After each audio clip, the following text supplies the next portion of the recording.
Hello viewers, welcome to our channel. నేను మీ Charan Parimi. Pawan Kalyan Rahul ద్రావిడ్కి phone చేసి ఏం మాట్లాడాడు? సో పవన్ కళ్యాణ్ ఈరోజు రాహుల్ ద్రావిడ్కి ఫోన్ చేసి కొన్ని విషయాలు మాట్లాడాడట. అసలు వాళ్ళిద్దరికి ఏంటి సంబంధం, ఏం మాట్లాడి ఉంటాడు అనే ప్రశ్న అయితే వచ్చింది. సో దానికి సంబంధించి కొన్ని వివరాలు అయితే మనం ఇప్పుడు చెప్పబోతున్నాం. పవన్ కళ్యాణ్ గారు ఎప్పుడైతే డిప్యూటీ సీఎం అయ్యారో ఆయన దగ్గర ఆల్రెడీ కొన్ని శాఖలు, దాదాపు 5 శాఖలకు ఆయన మినిస్టర్గా ఉన్నారు. సో ఆ శాఖలన్నిటికి సంబంధించి సదస్సులు నిర్వహించడము, వాటికి సంబంధించిన అభివృద్ధి కార్యక్రమాలు ఒక్కొక్కటి చేసుకుంటూ వస్తున్నారు. కొన్ని ఒప్పందాలు కూడా చేసుకుంటూ వస్తున్నారు. అయితే కొద్ది రోజుల క్రితం ఆయన కర్ణాటక వెళ్ళి ఒక ఒప్పందం అయితే చేసుకొచ్చాడు. రాహుల్ ద్రావిడ్ కూడా కర్ణాటక వాడే. సో ఆయన ఫోన్ చేయడంలో దీనికి కూడా ఒక లింక్ ఉంది. రాహుల్ ద్రావిడ్కి ఎందుకు చేశాడంటే, ఈయన కర్ణాటక వెళ్ళిన తర్వాత కుంకి ఏనుగుల కోసం వెళ్ళాడు కదా. సో వెళ్ళాక అక్కడ కుంకి ఏనుగులని ఆయన వీళ్ళు మాట్లాడుకొని కాంట్రాక్ట్కి వీటిని తీసుకురావడం జరిగింది. సో తెచ్చి ఇక్కడ చిత్తూరు అలాగే అనంతపురం ఈ ప్రాంతాల్లో ఉన్న అడవుల్లో ముఖ్యంగా అక్కడ ఉన్న ఏనుగులు ఆ ప్రాంతానికి వచ్చేసి ప్రజల్లోకి, నివాసాల్లోకి వచ్చేసి పొలాలు ఇలాంటి చోట్ల మొత్తం పొలాలను ధ్వంసం చేయడం ఇలా చేస్తూ ఉన్నాయి. వాటిని అరికట్టడానికి కుంకి ఏనుగులు వాడతారు. సో వాటిని తీసుకొని రావడం అయితే జరిగింది. ఈ ప్రాసెస్లో ఆయనకు మరో డిస్కషన్ కూడా జరిగింది కర్ణాటకలో. ఏంటంటే, తను భారత్ క్రికెట్ టీంకి మాజీ కోచ్. మొన్న గెలిచిన 2024 T20 వరల్డ్ కప్ ఇప్పుడు అమెరికా అండ్ కరేబియన్ దీవుల్లో జరిగింది కదా. సో అక్కడ మన ఇండియా టీం కప్పు కొట్టడం జరిగింది. సో రాహుల్ ద్రావిడ్ కూడా ఆయనకు ఒక లైఫ్ టైం అచీవ్మెంట్ లాగా అది మిగిలిపోయింది. సో ఇంత సక్సెస్ సాధించిన తర్వాత ఆయన రిటైర్మెంట్ అయితే తీసుకున్నాడు.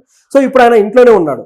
అయితే ఈయన సేవలను ఉపయోగించుకోవడానికి ఏదన్నా చేస్తే బాగుంటుంది అన్న ఆలోచన పవన్ కళ్యాణ్కి అక్కడ వచ్చింది కర్ణాటకలో. సో అక్కడ అధికారులతో డిస్కస్ చేశాడు. ఇట్లా రాహుల్ ద్రావిడ్ తోటి మేము సేవలు తీసుకోవాలనుకుంటున్నాము అని చెప్పేసి.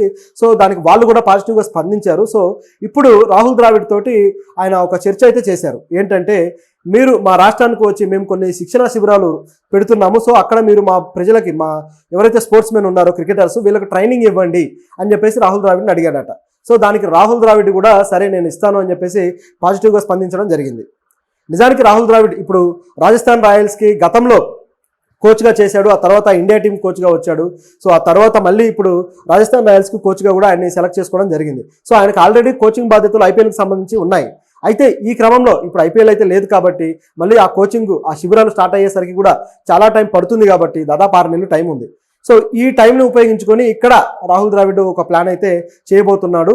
ఖచ్చితంగా ఒక మెరికల్ లాంటి క్రికెటర్స్ను ఆంధ్ర నుంచి తయారు చేస్తాడనేది అయితే ఇక్కడ ఉన్న సారాంశం. అంటే మనం రాహుల్ ద్రావిడ్ సత్తా ఏంటో మనకు తెలుసు. అండర్-19 వరల్డ్ కప్కు సంబంధించి కూడా వాళ్ళకి ఆయనే ట్రైనింగ్ ఇచ్చాడు. అండర్-19 కప్పు కొట్టేలా వాళ్ళ సక్సెస్ అయితే ఇచ్చాడు.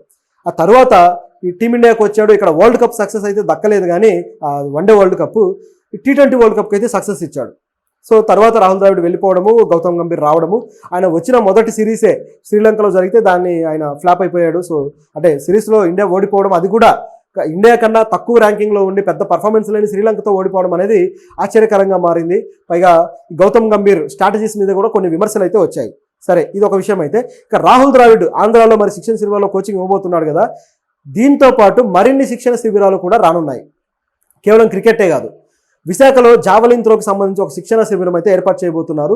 అందులో ఎక్కువగా గిరిజనులకు ఎక్కువ ప్రాధాన్యత ఇవ్వబోతున్నారు. ఎందుకంటే ఉత్తరాంధ్ర ప్రాంతం నుంచి చాలామంది గిరిజనులు ఉన్నారు, గిరిజన అథ్లెట్స్ కూడా ఉన్నారు. సో వాళ్ళు జాతీయ స్థాయిలో కూడా పర్ఫామ్ చేస్తూ ఉంటారు. సో వీళ్ళని ఇంకా ఎంకరేజ్ చేయాలి ఉత్తరాంధ్ర అభివృద్ధికి. సో ఇటువంటి శిక్షణలు కూడా అవసరం అని చెప్పేసి ఏపీ గవర్నమెంట్ భావించింది. చాలా మంచి నిర్ణయం ఇది. సో జావలిన్ త్రో శిక్షణ ఇవ్వబోతున్నారు. అలాగే ఫుట్బాల్లో కూడా. నిజానికి మన దక్షిణాది రాష్ట్రాల్లో ఒక కేరళలో తప్ప మిగతా ప్రాంతాల్లో పెద్ద ఫుట్బాల్ లేదు. తమిళనాడులో కొన్ని ప్రాంతాల్లో ఆడతారు, ఏపీలో అయితే అసలే ఆడరు. ఆడితే క్రికెట్ ఆడతారు, లేకపోతే ఇంకేది ఉండదు. క్రికెట్ మీద బెట్టింగ్లు పెట్టుకోవడం ఇట్లాంటివి జరుగుతుంటాయి మన దగ్గర, ముఖ్యంగా మన 2 రాష్ట్రాల్లో.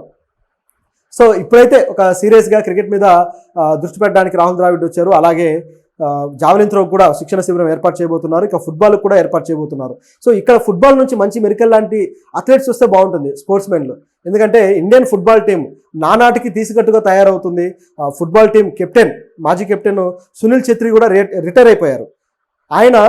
సునీల్ ఛెత్రి ఎంత పవర్ఫుల్ స్పోర్ట్స్ మెన్ అంటే, ఫుట్బాల్ వరల్డ్లో కేవలం 2 మాత్రమే టాప్ గోలర్స్ ఉన్నారు. సో ఒకటి లియోనెల్ మెస్సీ, అలాగే 2 క్రిస్టియానో రొనాల్డో. సో వీళ్ళిద్దరూ టాప్ గోలర్స్ అయితే ఆ తర్వాత 3rd ప్లేస్లో ఉన్నది ఎవరయ్యా అంటే మన సునీల్ ఛెత్రి. కాకపోతే ఇండియా ర్యాంకింగ్ చాలా వెనుకబడి ఉండటం వల్ల, ఆయన తక్కువ ర్యాంకింగ్ ఉన్న టీమ్స్తోనే ఆడుతూ ఉండటం వల్ల ఆయన ఖ్యాతి అయితే అంతగా పెరగలేదు. సో మొత్తానికి సునీల్ ఛెత్రి రిటైర్మెంట్ కూడా తీసుకోవాల్సి వచ్చింది. ఆయన ఉంటే ఇంకా ఫుట్బాల్ని ముందుకు తీసుకెళ్లేవాడే. కానీ ఈ ఫుట్బాల్లో ఏంటంటే చాలా వేగంగా ఆడాల్సిన గేమ్, చాలా కదలికలు ఎక్కువగా ఉండాలి, పిక్కల గట్టితనం చాలా ఉండాలి. సో ఫిజికల్గా చాలా స్ట్రాంగ్గా ఉండాలి. క్రికెట్తో పోలిస్తే ఫుట్బాల్లో ఇంకా ఎక్కువ fitness, high level of fitness అవసరం. కాబట్టి సునీల్ ఛేత్రి ఏజ్ ఫ్యాక్టర్ వల్ల రిటైర్ అయ్యారు. ఇంతకి ఇప్పుడు ఆయనని మరిపించేంత ఆటగాళ్ళు అయితే ఇప్పుడు ఫుట్బాల్ టీంలో పెద్దగా లేరు. అటువంటి ఆటగాళ్ళని తయారు చేయడానికి ఇలాంటి శిక్షణ శిబిరాలు అయితే అవసరం. సో మరి ఏం చేస్తారు ఈ శిబిరంతో అనేది చూడాలి. సో దీంతో పాటు ఇలాంటి ఒక ఒలింపిక్ అథ్లెట్స్ని తయారు చేయడం కోసం మన పవన్ కళ్యాణ్ గారు అయితే ఒక స్ట్రాటజీ తీసుకున్నారు. నిజానికి పవన్ కళ్యాణ్ గారు ఒలింపిక్ అథ్లెట్స్ని బాగా అప్రిషియేట్ చేస్తుంటారు. గతంలో కూడా ఆయన హైదరాబాద్లో ఉన్నప్పుడు ఒలింపిక్ వెళ్ళి షూటింగ్ చేసి వచ్చిన ఒక షూటర్ని అభినందించారు. మను బాకర్ గతంలో ఒక ఒలింపిక్స్లో పార్టిసిపేట్ చేశారు కానీ మెడల్ అయితే గెలవలేదు. సో ఆవిడని అప్రిషియేట్ అయితే చేశారు. తర్వాత మరొక షూటర్కి నాకు గన్ లేదు, సరైన సదుపాయాలు లేవు అంటే ఆ షూటర్కి ఆయన గన్స్ కూడా అరేంజ్ చేశారు. పవన్ కళ్యాణ్ గారికి గన్స్ అంటే ఎంత ఇష్టమో అందరికీ తెలిసిందే కదా. సో ఆయన సొంతంగా కూడా గన్స్ మెయింటైన్ చేస్తూ ఉంటాడు. సో ఆయనకు గన్ షూటింగ్ అంటే చాలా ఇష్టం కాబట్టి ఆ షూటర్ని ఎంకరేజ్ చేశారు. సో ఇది జరిగినది మనకు ఆల్రెడీ తెలుసు. ఇక ఇటువైపు చూసుకుంటే మన ఆంధ్ర నుంచి ఒలింపిక్స్లో ఎవరైతే పాల్గొన్నారో ఆ పాల్గొన్న అథ్లెట్స్ తోటి ఆయన ఇప్పుడు మీటింగ్ ఏర్పాటు చేసుకోబోతున్నారు. సో ఇలాంటి అథ్లెట్స్ అందరినీ కలిసి వాళ్ళని మోటివేట్ చేసి మరింతగా తర్వాత ఒలింపిక్స్లో ఉన్న వాళ్ళు పథకాలు కొట్టడానికి వాళ్ళకు మరి ఎంత సపోర్ట్ చేస్తారో చూడాలి. అలాగే పీటీ ఉషతో గారితో కూడా మాట్లాడారు. పీటీ ఉష గారు ప్రస్తుతం మన ఇండియన్ ఒలింపిక్ అసోసియేషన్కి చైర్మన్. సో ఆవిడతో కూడా మాట్లాడారు. సో మా దగ్గర ఉన్న అథ్లెట్స్ని ఎంకరేజ్ చేయండి అని చెప్పేసి చెప్పడం జరిగింది. ఆవిడ కూడా మరి దీని మీద ఎలాంటి సీరియస్నెస్ తీసుకుంటారో చూడాలి. నిజానికి పీటీ ఉష గారు మన వినేష్ పోగట్ విషయంలో ఆవిడ ప్యారిస్ వెళ్ళి ప్యారిస్లో ఆవిడ విషయాన్ని పర్యవేక్షించడం ఇవన్నీ చేశారు. కానీ ఆవిడ బరువు పెరగడం విషయంలో వచ్చిన వివాదాల్లో ఆవిడ చాలా నైస్గా చాకచక్యంగా తప్పించుకున్నారు. వినేష్ పోగట్ బరువు పెరగడం విషయంలో ఎవరి కుట్ర లేదు, అది ఆవిడ కర్మే, అది ఆవిడ చేసుకున్న తప్పే, మాకేం సంబంధం లేదు అని చెప్పేసి చేతులు దులుపుకున్నారు. కనీసం ఆవిడ సపోర్టింగ్ స్టాఫ్ పొరపాటు ఉందన్న విషయాన్ని కూడా ఆవిడ అంగీకరించలేదు. సో ఇది చాలా దారుణమైన విషయం. అంటే ప్రభుత్వం మీద నింద రాకుండా కాపాడడానికి ఆవిడ ప్రయత్నించారు. గతంలో వినేష్ పోగట్ అలాగే అనేక మంది అథ్లెట్స్ రెజ్లర్స్ బ్రిజ్భూషణ్ విషయంలో లైంగిక వేధింపుల విషయంలో వాళ్ళు పోరాడినప్పుడు కూడా ఈవిడ ఇటువంటి వ్యాఖ్యలు చేశారు. అథ్లెట్స్ రోడ్లు ఎందుకు ఎక్కుతున్నారు, మీకేం పని లేదా అని చెప్పేసి ఆవిడ దురుసుగా వ్యాఖ్యలు చేయడం జరిగింది, వాళ్ళని అవమానించడం జరిగింది.